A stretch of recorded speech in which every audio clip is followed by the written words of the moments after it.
साथियों, इससे पहले वाले टॉपिक्स में हम के वीडियो में आप लोगों तक मैंने दो टॉपिक्स पहुंचाए।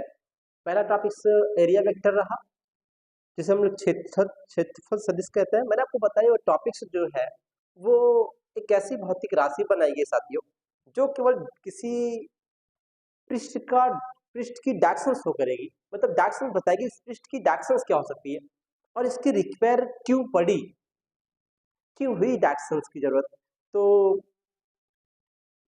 मैं आपको बताना चाहूँ तो ये जान लीजिए कि जैसे पिछले लेसन में कूलॉम्स लॉ में हम लोगों ने किसी बिंदु आवेश का वैद्युत क्षेत्र की तीव्रता पढ़ी और उस पे हम लोगों ने उस वैद्युत क्षेत्र की तीव्रता ज्ञात करने के लिए कूलॉम के नियम को यूज किया। तो कूलॉम के नियम में जो फोर्स लगता है, वैद्युत बल लगता है, उसका यूज करके हमने वैद्युत क्षेत्र निकाला किसी पॉइंट चार्ज की वजह से। तो फिर आगे आके हम लोग जब कोई चार्ज जटिल हो जाए, मतलब चार्ज ढेर सारा हो जाए, जटिल सिस्टम बन जाए, प्रमेय बन जाए, तो वहां वैद्युत क्षेत्र निकालने के लिए गॉस ने अपना नियम दिया, जिसे हम लोग गॉस लॉ कहते हैं। और गॉस लॉ में ये होता है कि जो चार्ज होगा वो किसी सरफेस द्वारा बंद होगा, किसी पृष्ठ द्वारा बंद होगा, तो उस सरफेस का एरिया निकालने की एरिया सॉरी उस क्षेत्र का पृष्ठ का क्षेत्रफल सदिश की जरूरत होती है कि उसका क्षेत्र डायरेक्शंस क्या होगी।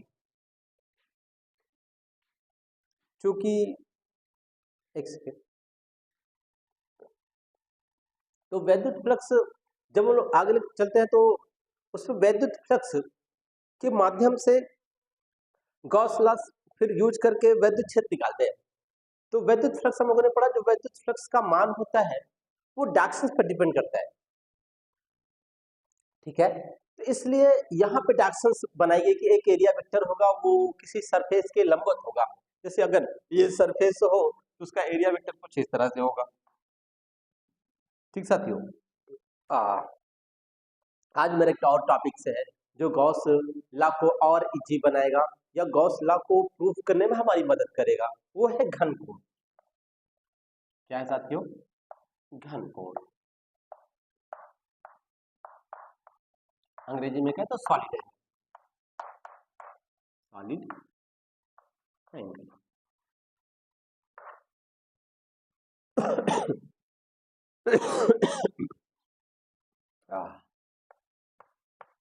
सॉलिड एंगल क्या है? तो हम लोग कहते हैं साथियों कि किसी गोले के पृष्ठ द्वारा गोले के केंद्र पर आंतरित किया गया कोण घन कोण कहलाता है। इसे ओमेगा से व्यक्त किया जाता है।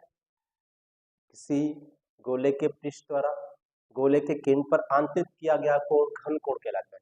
जैसे अगर हम कहें तो ये आपका एक गोला हो इस टाइप का कुछ, तो यहाँ पे एक पृष्ठ लिए, इसका एक पृष्ठ ये है, इस पर जो ये एंगल बनाएगा इसी को हम लोग ओमेगा, डी ओमेगा शॉर्ट रहेगा तो ओमेगा, पूरी की बात करें तो ओमेगा कहते हैं हम लोग। तो ये बन के आता है कुछ।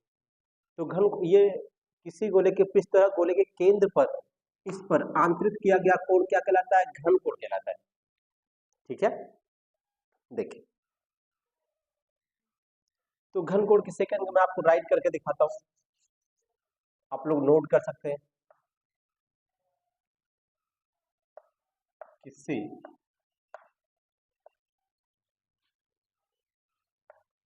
गोले के पृष्ठ द्वारा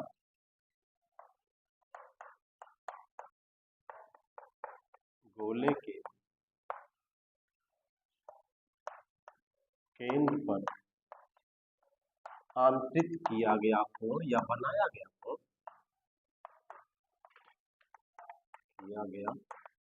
कोण घन कोण कहलाता है। क्या कहलाता है?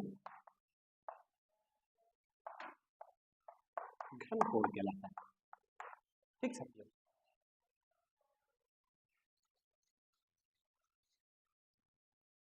आगे बोले तो यदि गोले की त्रिज्या त्रिज्या r तथा पृष्ठ का अवयव या गोले के पृष्ठ का अवयव, छोड़ो रहने दो, पृष्ठ का अवयव dA हो तो जो घन कोण होगा साथियों, वो तो घन कोण डी ओमेगा बराबर dA बटे r स्क्वायर। एक तो ये बात हुई, ठीक साथियों, घन कोण में। दूसरी हम लोग बात करेंगे इसी पे, एक सेकेंड।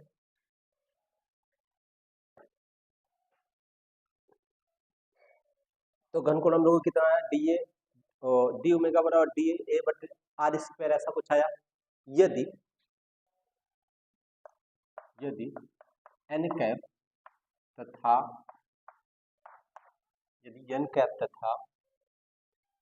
वेक्टर dA के बीच का कोण थीटा हो तो घन कोण डी ओमेगा बराबर जो वैल्यू आती साथियों, dA cos थीटा बटे r स्क्वायर।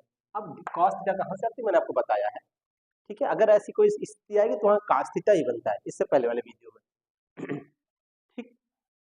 तो कुछ ऐसा आया, इसको मैं इरेज कर लेता हूँ। आप चाहें तो इसके लिए एक चित्र बना सकते हैं। आपके पास इस साइड जगह और इसी साइड बना लीजिएगा। मेरे पास इस साइड जगह, मैं इस साइड बनाता हूँ।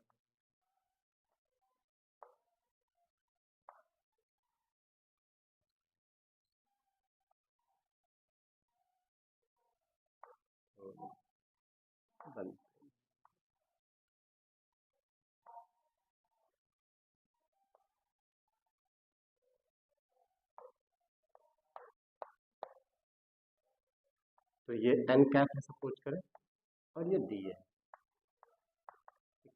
इसके बीच का एंगल कितना, थीटा हो जाए, तो कुछ इस टाइप से ये रहेगा, ठीक है। तो इसको आप बगल बना लीजिएगा, ठीक।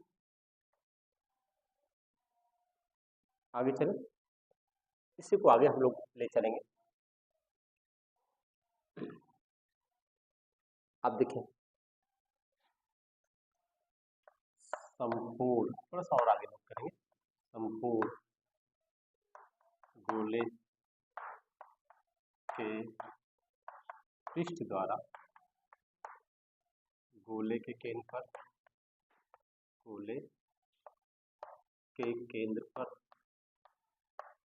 पर आंतरिक किया गया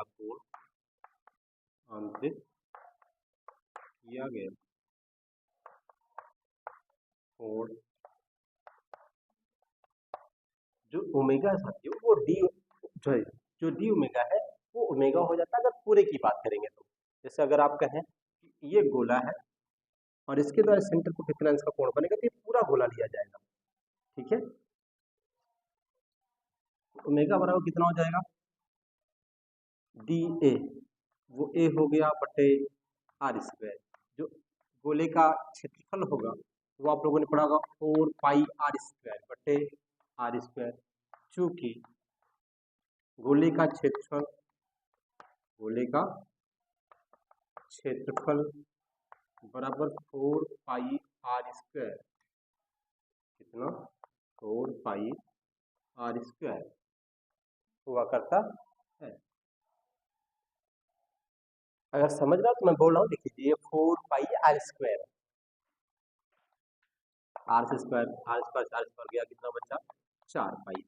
तो ये आता है संपूर्ण गोले के पृष्ठ द्वारा गोले के केंद्र पर आंतरिक दिया कोण कितना होता है, 4 पाई के बराबर होता है। तो ये आपका टॉपिक से घन कोण, जो बहुत ज्यादा इंपॉर्टेंट तो नहीं है साथियों, लेकिन ये आपके लिए जो गॉस लॉ हम पढ़ेंगे उसके लिए इंपॉर्टेंट रहेगा। लगभग हर जगह इसका यूज आप लोगों को मिल जाएगा, ठीक है, पूरे गॉस प्रमेय में।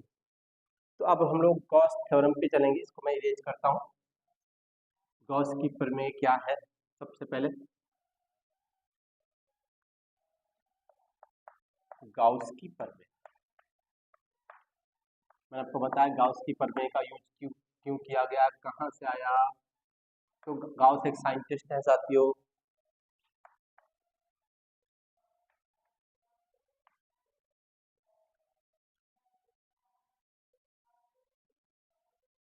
थ्योरम ऑफ गाउस,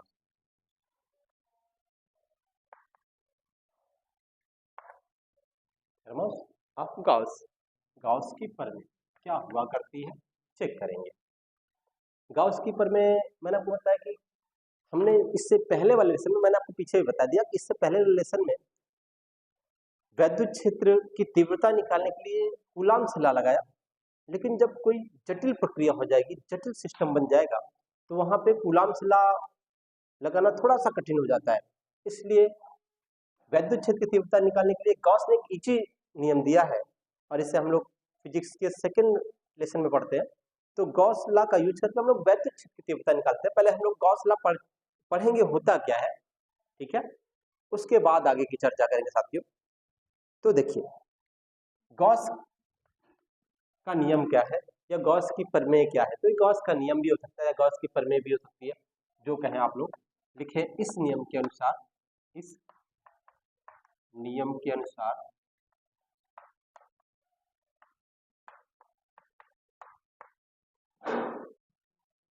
इस नियम के अनुसार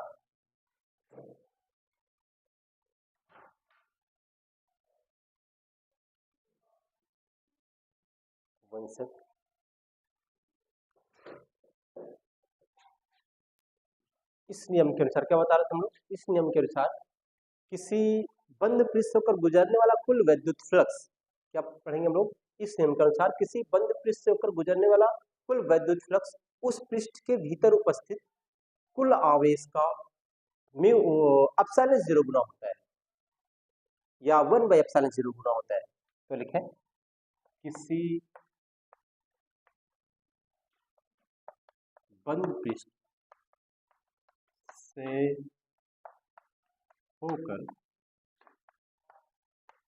गुजरने वाला कुल वैद्युत फ्लक्स, कुल वैद्युत फ्लक्स उस पृष्ठ में उपस्थित, उस पृष्ठ में उपस्थित कुल आवेश का 1/ε0 गुना होता है। ठीक, आगे लिखें यदि पृष्ठ के भीतर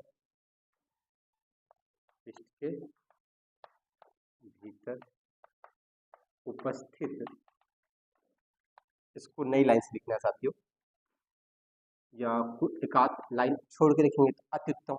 यदि पृष्ठ के भीतर उपस्थित कुल आवेश क्यों हो तो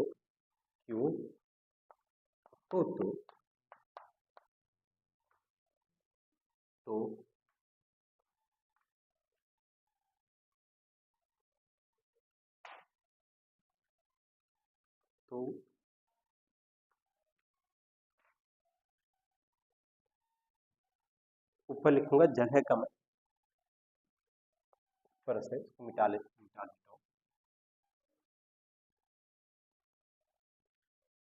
तो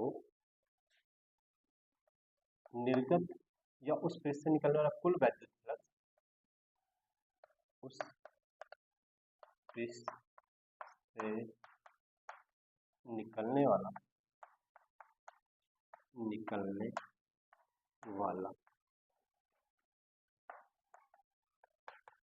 कुल वैद्युत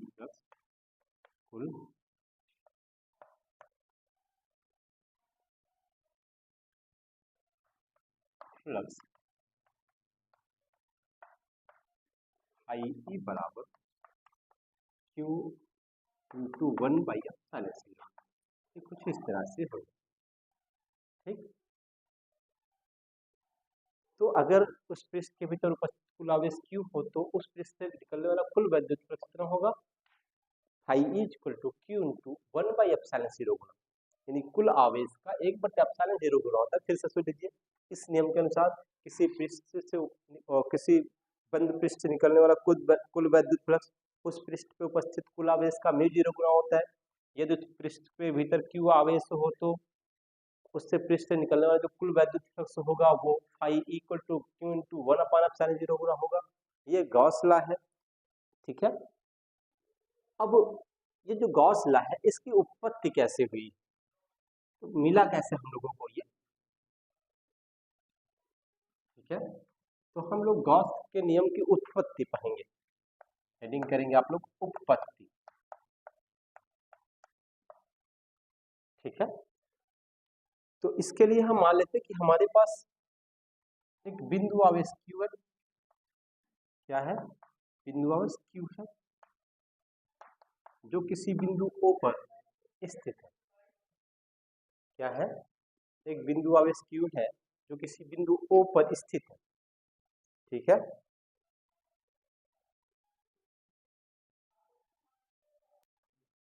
तो मैं आपसे कह रहा था कि हमारे पास एक बिंदु आवेश Q है जो बिंदु O पर किसी बंद पृष्ठ के भीतर स्थित है, और उस जो बंद पृष्ठ दिया गया है वो A है। क्या है, कुछ इस टाइप से है।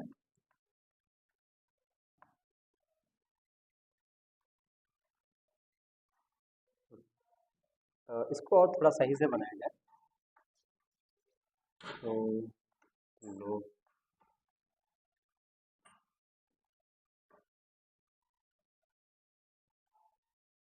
सही बोला।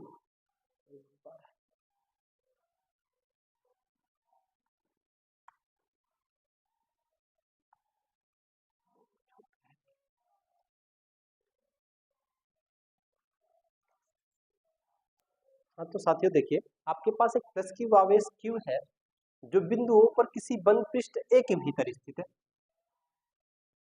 ये थोड़ा मैंने इस गोले को डेल्ट लिया है, टेढ़ा मेढ़ा, ताकि मैं आपको दिखा सकूं कि इसका जो सरफेस है उसकी डायरेक्शन से वो थीटा एंगल है। फिलहाल वो समझ में आ जाएगा मैं क्या कहने का प्रयास कर रहा हूँ। तो आपके पास एक प्लस Q आवेश है, Q है, ठीक है, जो एक बिंदु O पर स्थित है। इस बिंदु O से r मीटर की दूरी पर, चले इधर ले लेता हूँ, नहीं इधर नहीं, ठीक एकदम सामने लेता हूँ। गोले के पृष्ठ पर एक P बिंदु है जहां पर वैद्युत क्षेत्र की तीव्रता निकालनी है। इससे इसको मैं मैच करवा लेता हूँ, जो एंगल बने यहाँ पे, ठीक है साथियों। तो यहाँ पे एक P बिंदु ये है जहाँ पे वैद्युत क्षेत्र की तीव्रता ज्ञात करनी है, और ये बिंदु बिंदु O से r मीटर की दूरी पर है। फिर से सुन लीजिए, माना हमारे पास एक प्लस Q आवेश है जो एक बंद पृष्ठ A के भीतर बिंदु O पर स्थित है।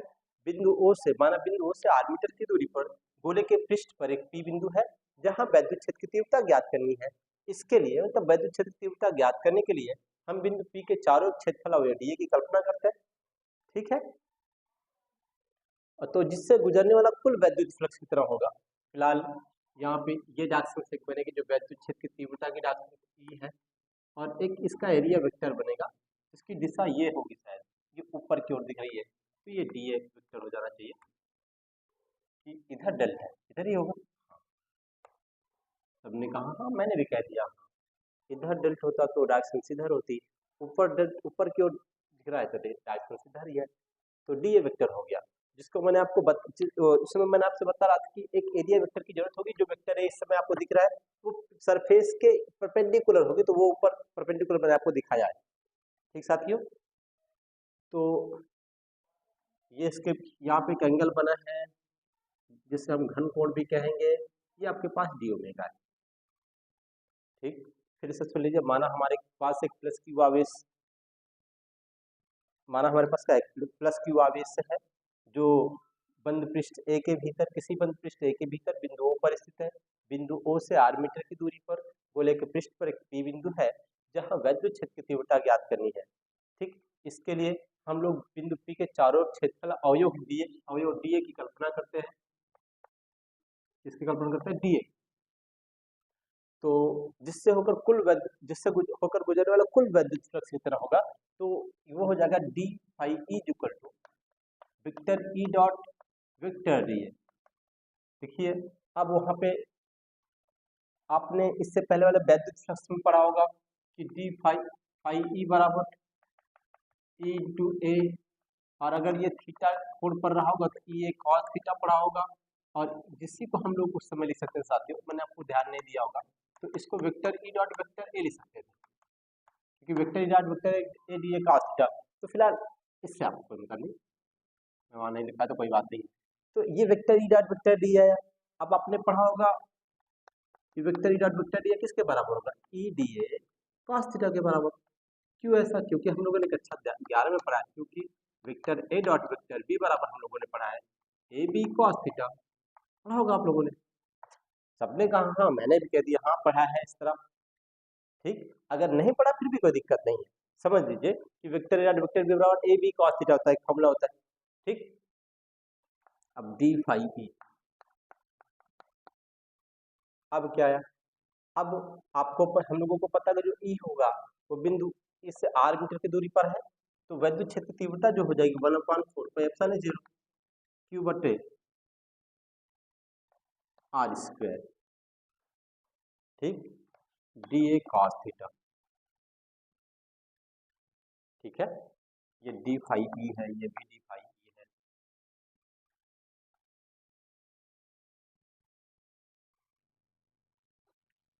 अब देखें 1/4πε0, ये डी ए कॉस थीटा आपने पढ़ा होगा घन कोण में भी, जस्ट मैंने आपको पढ़ाया, क्या पढ़ाया, डी ओमेगा, क्या पढ़ाया, D omega D phi E बराबर इतना आया।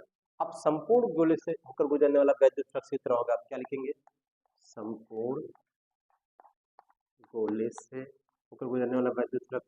अब ये phi E, D phi phi में कन्वर्ट हो गया 1/4πε0 क्यू इंटू आर स्क्वायर, ये डी ओमेगा है, तो ये क्या बन जाएगा, समाकलन दोनों पक्षों का कर देते हैं हम लोग, किसी नंबर को छोटा से बड़ा बनाने के लिए समाकलन होता है, तो 1 डी ओमेगा ओमेगा के बराबर आएगा, और ओमेगा हम लोगों ने पढ़ा है जस्ट इससे पहले वाले टॉपिक्स में कि वो 4 पाई के बराबर आता है। किसके बराबर आता है, 4 पाई के।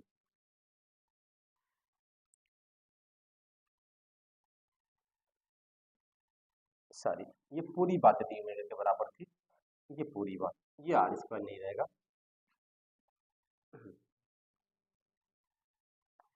ये रहा होगा, यहाँ आर स्क्वायर नहीं रहा होगा। अब ये 4 पाई के बराबर है, आई ई बराबर आपको मिला 1/q/4πε0, और इसका मान 4 पाई आया, 4 पाई से 4 पाई गया, आई बराबर हम लोगों को मिल गया q इंटू 1/ε0। यही गॉस की प्रमेय थी हम लोगों के पास। अब इसी का यूज करके हम लोग वैद्युत क्षेत्र की तीव्रता निकालते हैं फिलहाल। ठीक साथियों, तो मैं इसको दोबारा आप लोगों के लिए प्रूफ करने का प्रयास करता हूँ।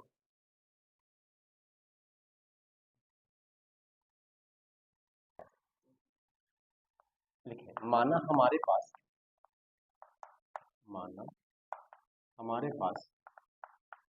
एक प्लस क्यू आवेश है जो बिंदु O पर जो किसी बंद पृष्ठ ए के भीतर है, जो किसी बंद पृष्ठ ए के भीतर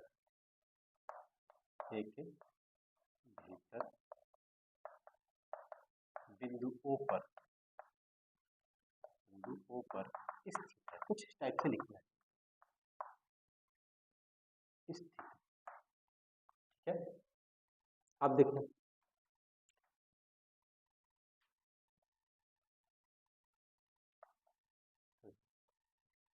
माना बिंदु O से आर मीटर की दूरी पर, बिंदु O से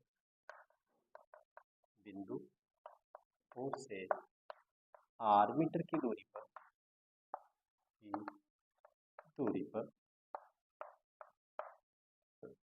गोले के पृष्ठ पर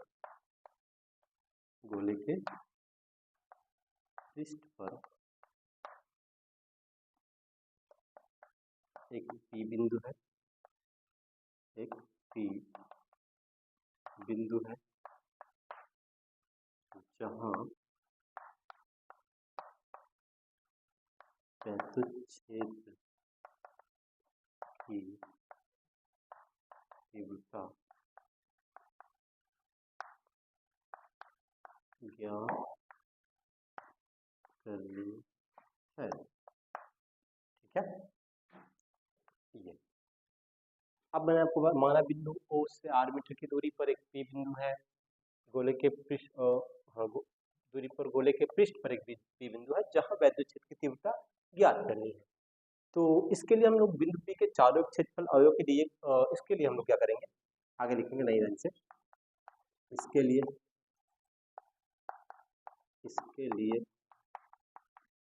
बिंदु P के चारों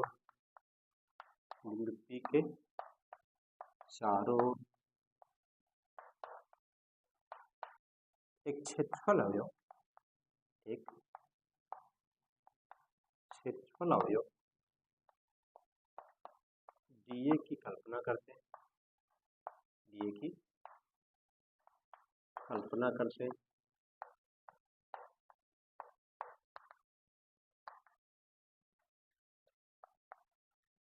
आगे इसको मैं इरेज करूंगा, आप लोग नोट कर लीजिएगा ऊपर।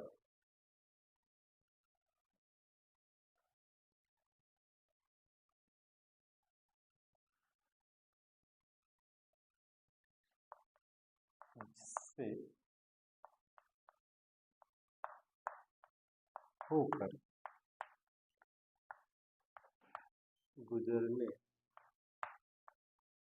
वाला कुल वैद्युत फ्लक्स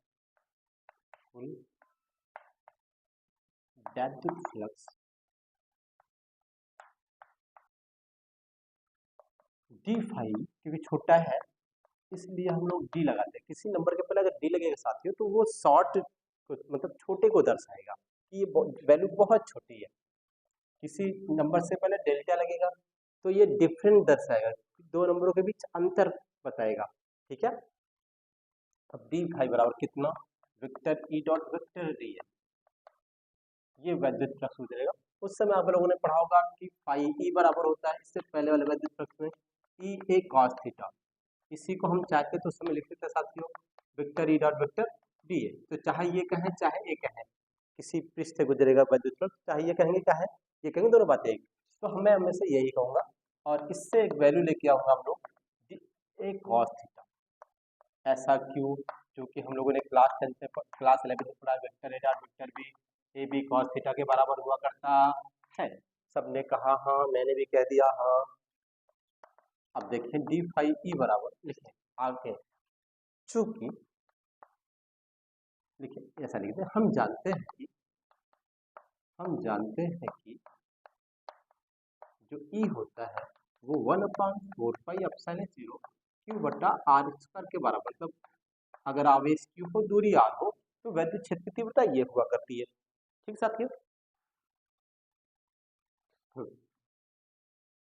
अब देखें ई बराबर 1/4π क्यू बटे आर स्क्वायर। जैसे मैंने लिखने का प्रयास किया, आपको ऐसे ही बनाना है, इसको उस साइड बनाना, एक डिब्बे में बंद रखना है और फिर इस तरह लिखना, इस साइड लिखना है।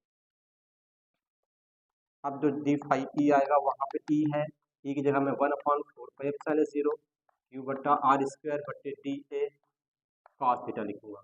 आपने पढ़ा होगा डी ए कॉस थीटा बटे आर स्क्वायर को ओमेगा लिख सकते हैं, मतलब इतनी वैल्यू को ओमेगा, सॉरी डी ओमेगा, किसके बराबर 1/4πε0 क्यू इंटू डी ओमेगा। चूंकि हम लोग जानते हैं डी ए कॉस थीटा बटे आर स्क्वायर बटे ओमेगा डी ओमेगा हुआ करता है, सब पिछले वाले टॉपिक से हम लोगों ने पढ़ा है। अब क्या बच्चा, डी फाई ई बराबर हम लोगों के पास बचा 1/4πε0, नहीं ठीक है, यहाँ तक आ गया है। अब आगे चलेंगे, हम इसको इरेज करेंगे यहाँ पर से, थोड़ा सा आप लोग नोट करिएगा। बस हम लोग अंत की ओर बढ़ रहे हैं। तो ये हम लोगों के पास है। हम लोग अब पढ़ेंगे संपूर्ण गोल से होकर गुजरने वाला। क्या लिखेंगे? संपूर्ण गोले से होकर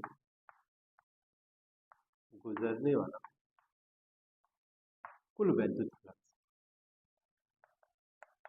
कुल वैद्युत फ्लक्स। ठीक, फ्लक्स कितना होगा? तो समाकलन करेंगे दोनों पक्ष साइड होगा, इस साइड का भी 1/q/0 डी ओमेगा। ये कुछ ऐसा है। अब आप समझिए, ये तो इस दुनिया जैसे आप 1dx पढ़ेंगे तो यक्स पढ़ेंगे, 1da पढ़ेंगे तो ए पढ़ेंगे, 1d फाई ई पढ़ेंगे तो फाई ई पढ़ेंगे। ये इंटीग्रेशन का रूल है, समाकलन का रूल है। ये बड़ा किसी नंबर को बड़ा करता है तो डी हट जाता है, यहाँ का डी हट गया, यहाँ का डी हट गया। ठीक है, क्यों हटता है उसके लॉजिक के पीछे हम नहीं जाएंगे, केवल आप इतना जानिए कि हट जाता है, बस तो बात खत्म। ज्यादा जानकारी के लिए मैथ के बच्चों से संपर्क करें। फाई ई डी हटा, फाई ई बचा। अब यहाँ पे इंटीग्रेशन होता नहीं इस नंबर का, क्योंकि ये फिक्स वैल्यू क्यू फिक्स रहेगा, कोई चेंज नहीं इसमें जो क्यू था। ठीक, 4πε0/4πε ये भी फिक्स रहता है, 9 × 10⁻9 बच्चा। ये अगर पूरा गोला लगे तो ये चेंज होगा, क्योंकि ये बढ़ेगा और ये बढ़ेगा तो ये वैल्यू चेंज होगी। तो जो चेंजेबल होती है उसी का समाकलन होता है। ठीक साथियों, तो अगर हम पूरे संपूर्ण गोले के घन कोण की बात करेंगे तो वैल्यू कितना देता है पता है आप लोगों को? इससे पहले वाले टॉपिक्स में मैंने आपको पढ़ाया कि वो 4π के बराबर होती है। आप लिख दीजिए चूंकि समाकलन 1d ओमेगा 4π के बराबर होती है। ठीक, तो 4π से 4π गया, फाई ई बराबर आया q/ε0। ये है गॉस थ्योरम। इतना छोटा सा नंबर लाने में इतना बड़ा प्रोसेस रहा। थैंक यू साथियों।